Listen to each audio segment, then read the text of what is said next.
So welcome you folks. So in continuation of this series of lecture under the head of network synthesis, today is lecture number 4 in our series, and today's agenda is that we are going to focus over the realization or designing of a lossy network by involving one of the resistive element with either combination of inductance or capacitance, that is RC impedance network, and the dual of this, that is RL admittance function or network. Similarly, the RL impedance function, and the dual of this is RC admittance function. So let us discuss one by one using the Foster form and the Core form realization of the network concept. Now, I am not going to repeat the fundamental approach that how to implement the Foster form 1 and 2. So remember, the properties will remain same.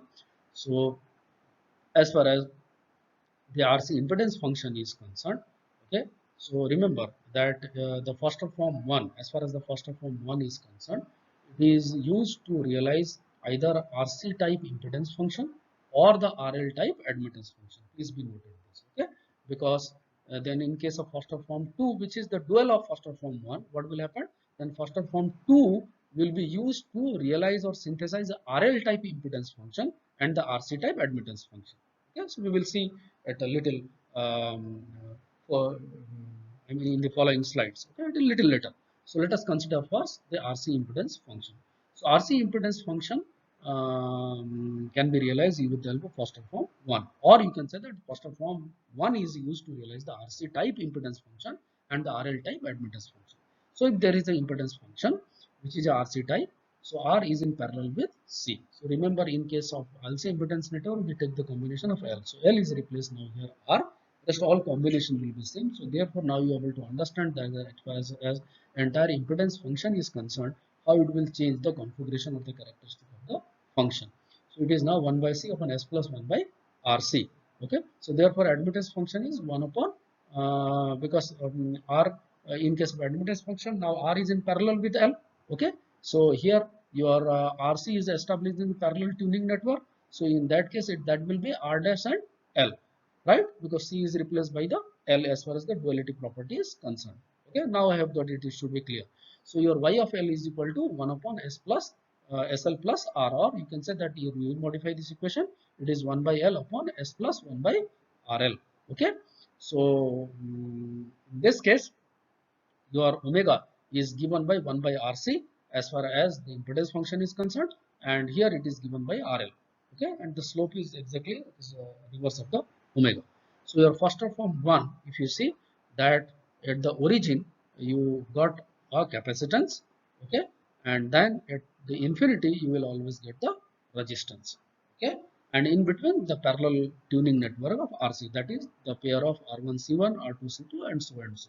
So that is the Foster form 1 you are getting. If it is so, then what is the admittance function? So you see that admittance function is nothing but the dual of this impedance function. You see at the origin there is a capacitance. So now there will be inductance, you can say L0, which comes across the network because it is an admittance network. So rather than C0 applying in series, I would apply L0 across the shunt. Now next one is the parallel tuning network of RC component R1 C1. So here what I will get, either I will get R1 L1. Remember here R1 is not exactly same, it is actually the R1 dash, which is equal to 1 by R1. Remember, okay, if you are going to compare the same network, or if you have a different network and the network you are need to realize in terms of RL network, then you straight away realize it. So this combination will be keep on going, and remember infinity is again represented by a you can say that a resistive network or lossy element or resistive element. Clear? So for the better understanding how we can reciprocate here, okay, you see that clearly that value of R1, because F1 is represented in form of K upon S plus sigma. Okay, so therefore your R1 is equal to K1 upon sigma 1, R2 is equal to K2 upon sigma 2. See, therefore can I get the value of C1? Yes, it is even easier. You can get from there. Okay, 1 by C in the numerator. So it is K1. So it is therefore C1 is equal to 1 by K1. So C2 is equal to 1 by K2, and so and so. Similarly, for admittance function, you can get the value of R1 is equal to reverse of the R1 of the impedance function, that is sigma 1 by K1. R2 is equal to sigma 2 by K2. Either you write this or you collect the same magnitude and do it home inverse. It's up to you. Okay. and then L1 is equal to 1 by K1, because in that case C1 is equal to 1 by K1 in impedance function. So in admittance function, L1 is equal to 1 by K1, L2 is equal to 1 by K2, and so and so. Okay. So I hope that you understand. Okay. So you see, if you brief the properties of this RC impedance function, so you see this imaginary plane, that is the property of impedance function. Okay, all the roots, whether the numerator and denominator, that means the poles or zeros of the RC impedance function, will lie over the real axis of the plane, not the imaginary axis. So it gives an indication that it is a lossy network. Number one. Number two, that is the adjacent position of zeros, poles and zeros are occurring there, unlike the LC impedance network. So from here, by drawing the location of the poles and zeros, you will be able to probably appreciate or calculate whether the type of function is a RC impedance function, RL admittance function, RL impedance function, RC admittance function, or LC type impedance and admittance function. You will be able to clarify, right? Please be noted that that is a very, very important property. Number two, critical frequency near the origin, okay, or at the origin should be a pole. So remember, that is the property of a RC impedance function. If it is a RC impedance function, the first pole, the first root you will get always near or at the origin is always a pole. Okay. So if it is a RL impedance function, then you will get exactly reverse, right? That you will get the zero pole, zero pole. Okay, always get a zero. Okay. Now, what is the another property of RC impedance function? Degree of numerator is always one low, okay, than the degree of the denominator. Why? Because there is a no pole at the infinity. Wherever the pole is at infinity, numerator will be higher than the denominator. Wherever if the pole is absent at the infinity, then the degree of the numerator will be lesser than degree of denominator. Okay. Overall, the impedance at S is equal to 0 will be always higher magnitude, attain higher magnitude than the impedance at the infinity. Okay. And then for RL impedance function, you apply the duality property. L is equal to 1 by C, which is equal to can be represented by L dash. R is equal to 1 by R, which is can be represented by R dash, and C is equal to 1 by L, which can be represented by C. Okay. Okay. Then let's see about the R admittance function. If you have any doubt, okay, you can ask. Okay. Now you see that let us proceed about the RL admittance function. So you see that if the RC type of network impedance function is represented by the admittance, then what about the RL? RL is the dual of RC, then it will be represented by the impedance function. Okay. So I hope that this is clear to you. So in that case, if RL type admittance function, if you are going to realize, then apply the first form 1 and first form 2 for this particular network. Okay.